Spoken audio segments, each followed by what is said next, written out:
Carles, on estem avui?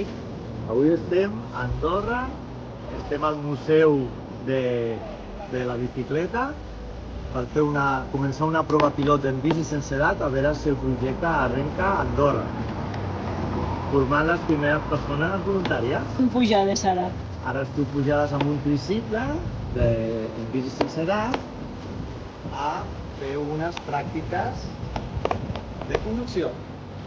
Em poso i ara, amb tota la calma del món, doncs vaig baixant per aquí, de poquet, frenant per la seva comoditat.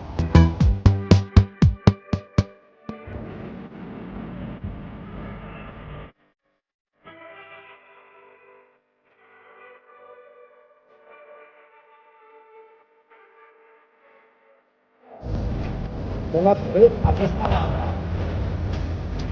rampa que la diu poder i tal,